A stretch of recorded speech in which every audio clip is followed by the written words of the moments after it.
Bonsoir tout le monde. Vous regardez D-App Coding et c'est Othman en ligne.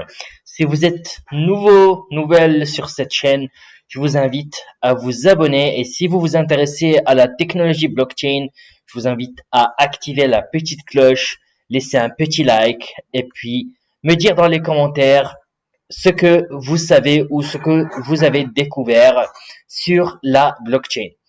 Alors, aujourd'hui, nous allons continuer le sujet.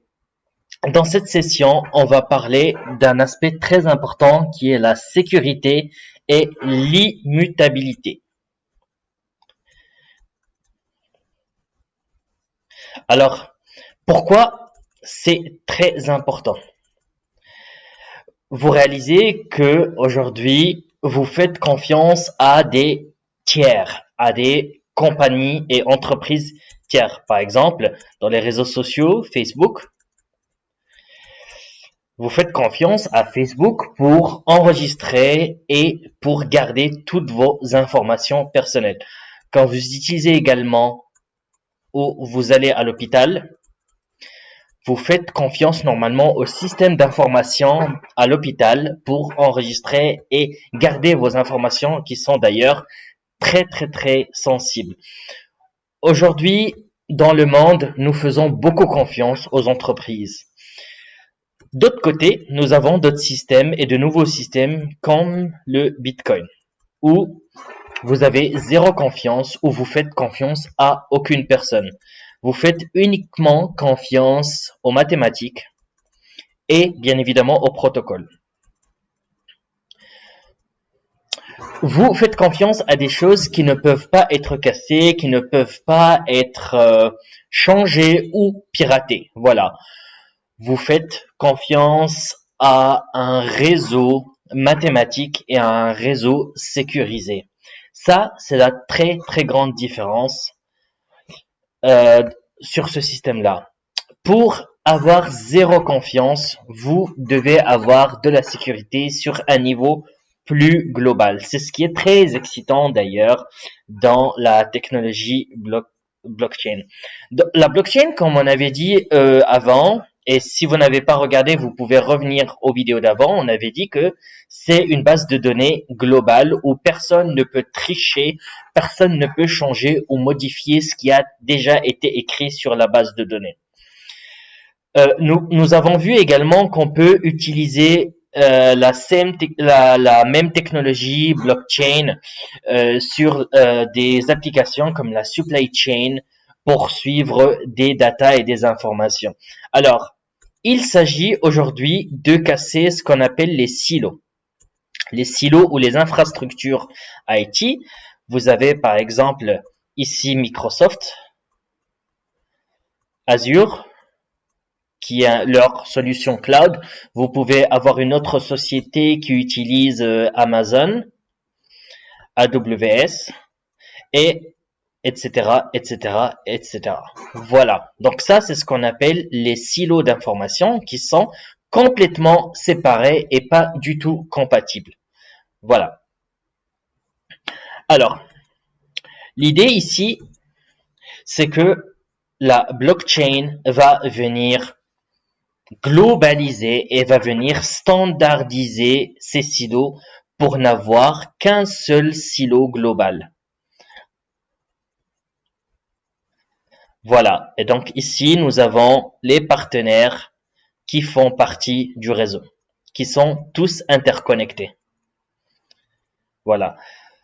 C'est pourquoi vous pouvez avoir cet aspect global d'une base de données parce que il y a opérabilité et parce que il y a unification et standardisation de la base de données. Voilà.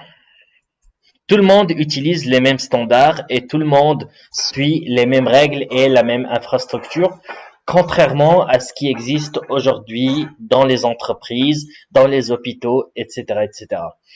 Bien évidemment, sans la blockchain, ceci ne peut pas du tout être réalisable. Pourquoi? Parce que chaque entreprise va essayer de vendre ses propres solutions.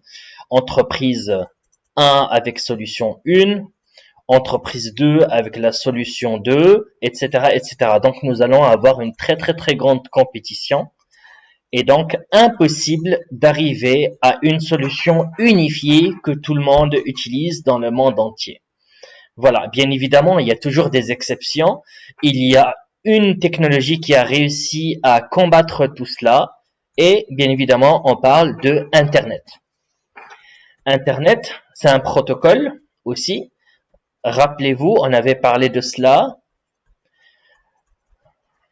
C'est un protocole et c'est un set d'algorithmes et un set de codes qui est utilisé de manière mondiale et globale. Voilà, Internet, c'est un peu ce qui a unifié les utilisateurs.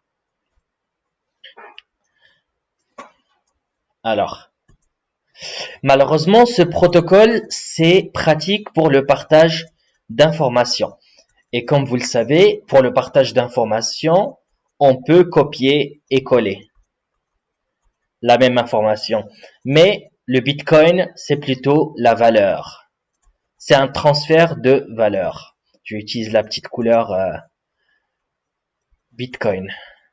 C'est le transfert de valeur, donc on ne peut pas copier-coller. Ce n'est pas possible. Rappelez-vous de la pierre où on va venir engraver les informations. On ne peut que ajouter des informations et en aucun cas les supprimer. Voilà. Donc, Internet est venu unifier plusieurs entreprises, mais les sociétés se sont mises à créer leurs propres silos au-dessus d'Internet qui sont séparés. Voilà. Donc, ce que le Bitcoin et la technologie blockchain va faire, c'est qu'elle va se rajouter sur Internet pour unifier les silos, pour avoir les mêmes silos et les mêmes utilisateurs. Voilà. Bien évidemment, ceci n'est pas possible sans Internet. Donc, nous allons avoir des protocoles différents au-dessus de la blockchain qui vont unifier les informations, par exemple le protocole de santé, le protocole de paiement, etc., etc., etc. Donc maintenant, quand on pense à la sécurité, on pense surtout au zéro confiance. Alors, zéro confiance, ça veut dire qu'on peut avoir quelque chose ou une structure globale. Voilà. On va passer au deuxième point, qui est le point d'immutabilité, qui est très très important dans la technologie blockchain. Ça veut dire quand on envoie une transaction, on ne veut pas qu'elle disparaisse ou qu'elle change de nature. Donc ici, nous avons notre transaction. Et ce que la blockchain nous permet, c'est de garder l'immutabilité et donc la nature de l'information qui passe dans ce canal. Voilà, donc personne ne peut venir changer cette nature et personne ne peut venir modifier, hacker, tricher, etc., etc. Voilà, donc si on a une personne ici qui essaie d'aller là-dedans, malheureusement, il ne peut pas changer la nature de cette transaction. Donc, nous parlons dans cette session de deux propriétés très importantes de la blockchain qu'il faut retenir. Premièrement, c'est la sécurité que la technologie blockchain va apporter pour réunir les silos entre eux et donc avoir une utilisation globale. Deuxièmement, nous parlons d'immutabilité, ça veut dire l'incapacité à changer la nature des informations qui transitent entre personnes ou entre entités. Nous allons voir dans la session suivante une nouvelle propriété qui se rajoute à tout cela et qui vient consolider et renforcer encore l'utilisation de la blockchain, qui est la disponibilité très très élevée. Merci encore d'avoir suivi cette session. N'hésitez pas pour encourager le contenu et encourager donc ce type de contenu à vous abonner, laisser un like et surtout me dire ce que vous pensez de la sécurité informatique et si vous pensez que la blockchain va résoudre pas mal de problématiques sur la sécurité cybernétique, etc., etc. Voilà, donc je répondrai à vos commentaires avec grand plaisir. Je vous dis à très bientôt. Ciao, ciao. Ciao, ciao.